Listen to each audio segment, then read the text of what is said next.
Kang Awal, halo Kang Awal. Yoi, yoi. Nih, saya mohon izin untuk memperlihatkan judul chapter yang Kang Awal tulis ya. Jadi di chapter ini Kang Awal itu coba saya cek. Yang ini ya. Halaman 151. Coba betul nggak? Dari masjid kami, dari marbot masjid kami belajar berkorban.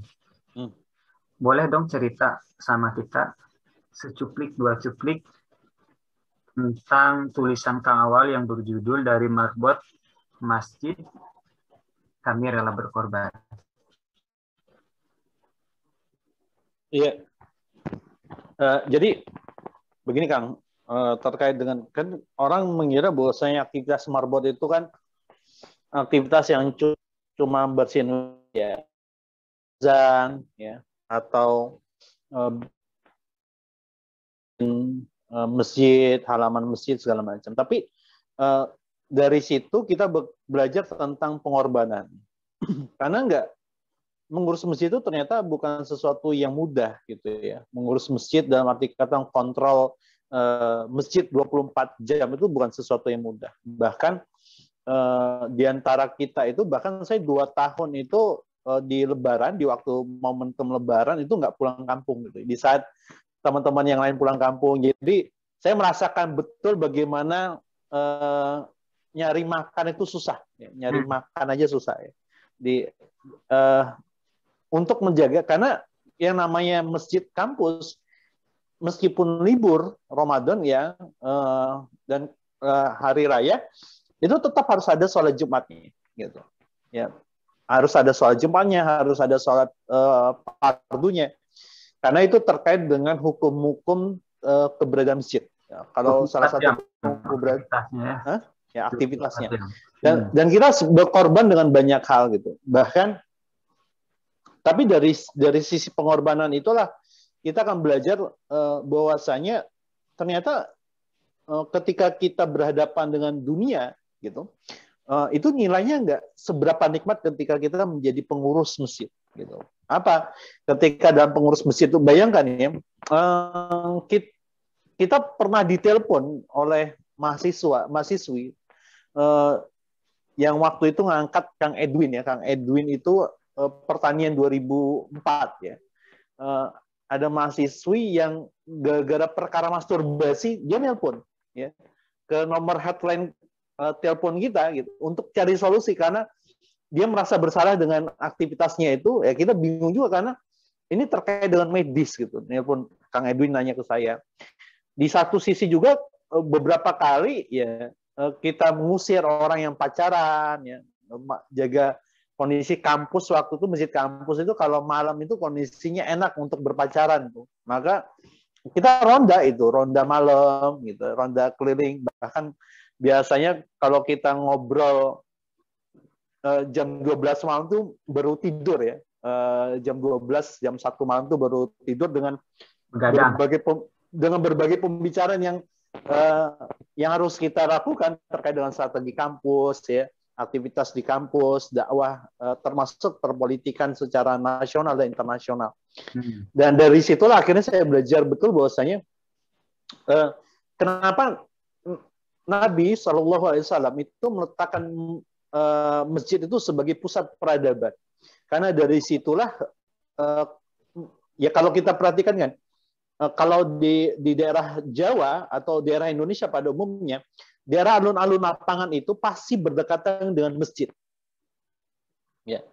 Di daerah alun-alun, di berbagai wilayah tempat di Indonesia itu, salah satu ciri yang ditinggalkan oleh kesultanan, itu lokasi masjid, pusat pemerintahan, penjara, dan tempat pertemuan umum, yaitu lapangan tadi, alun-alun, itu menjadi satu. Kenapa masjid itu menjadi pusat yang penting? Karena di sana dekat dengan aktivitas manusia. Kita bisa ngelihat misalnya ketika jadi pengurus masjid, marbot masjid, kita tahu nih perbedaan gaya orang Malaysia sholat ya sama persiapan sholat dengan gaya orang Indonesia kalau persiapan sholat gitu. Bahkan kita pernah bertukar, ada orang Malaysia sempat cerita gitu. saya agak heran, mahasiswa Malaysia itu sempat cerita begini. Saya ketika datang ke Indonesia, kemudian sholat di masjid-masjid, di masjid kampus khususnya, atau di masjid fakultas, itu saya heran. Karena apa? Di Malaysia itu, orang yang sholat, muslimah yang sholat itu datang dalam keadaan berkerudung. Nah, kalau di Indonesia itu nggak berkerudung aja berani datang ke masjid. Nah, itu bagi kita itu, bagi saya itu sesuatu yang wow, pengetahuan yang baru gitu ya. Karena agak unikly karena berhubungan dengan kesopanan, berhubungan dengan ketaatan. Nah, dan dari situlah kita tahu tentang banyaknya budaya, perbedaan budaya dan segala macam. Dan lagi-lagi kita rela berkorban dengan banyak hal gitu. Ya, ya mau nggak mau waktu kita dihabiskan banyak untuk ngurus masjid, banyak untuk mengelola pengetahuan, memberikan kajian gitu.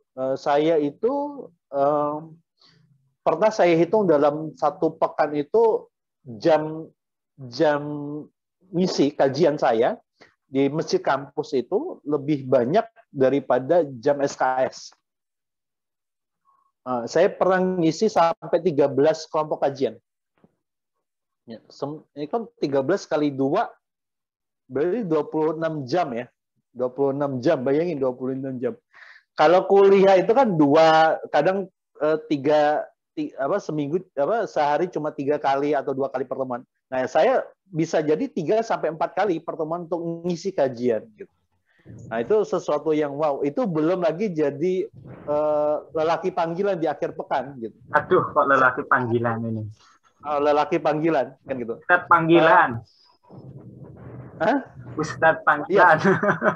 Ya kan lelaki panggilan lah gitu ya. Okay. Bayangin, saya pernah ngisi itu di bulan Ramadan, saya masih ingat betul ketika jadi aktif di masjid kampus itu, saya keluar subuh dari beda sahur gitu ya, sampai pulang baru tengah malam gitu, dan saya baru merasakan makan maghrib itu jam 12 malam, bayangin. Waduh. Ya itu karena kita berkorban gitu. Karena satu sisi adalah kita tuh jadi pengurus masjid, ada orang yang terjun sebagai aktivis masjid itu tidak mengharapkan nilai materi gitu. Karena sesungguhnya kalau kita mengharapkan nilai materi itu sesuatu yang akan menjadi sesuatu yang hampa. Karena kita mengejar sesuatu yang tidak bernilai di hadapan Allah Subhanahu wa taala. Dan kita harus banyak berkorban gitu. Karena bisa jadi orang membutuhkan kita. Ya, karena saya masih ingat ketika saya sebelum hijrah dari kota Magelang, SMA saya kan di Magelang ya. Kemudian pindah ke kampus itu ada pesan penting dari Habib Zain bin Ahmad bin Al-Sakaf itu. Pertemuan terakhir saya dengan beliau, dia bilang begini. Di dunia ini, seseorang itu harus punya 2 hal, yaitu kesabaran dan keikhlasan. Banyak orang mengira, Habib itu ngomongin, enak ya jadi Habib itu dikunjungi oleh banyak orang. Mereka nggak tahu posisi saya itu bersabar. Karena apa? Waktu saya dengan keluarga itu banyak terkikis untuk bisa menasihati, memberikan kajian ke mereka. Dan saya bersabar itu. Dan kehidupan sebagai seorang dai itu harus ikhlas. Nilainya harus ikhlas. Ya, tidak pernah diukur dengan materi. Ya, bayangkan kalau ditanya, kalau ngisi itu kan, saya itu paling nggak enak kalau ngisi kajian atau ngisi yang berhubungan dengan Islam itu ditanya, bayarannya berapa gitu. Bahkan saya pernah ngisi di pulau, di seberang pulau itu biaya pergi pulang saya tanggung sendiri gitu. Ya, dalam arti kata tidak mencukupi ya, karena sebenarnya lillah yang dicari gitu. Kalau yang dicari adalah linas, ya tentu ya itu akan buat capek, lelah gitu. Tapi dan tidak bernilai. Betul, dakwah itu bisa buat capek dan lelah.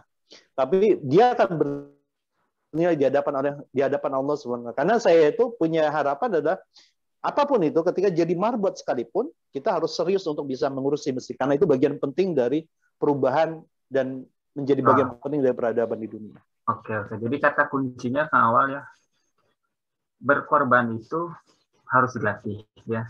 Dan dengan menjadi seorang marbot masjid yang kemudian kita mengalokasikan waktu kita, tenaga kita, pikiran kita, tentunya akan melatih jiwa kita untuk terbiasa melakukan pengorbanan, ya, tanda kutip pengorbanan di hadapan Allah SWT.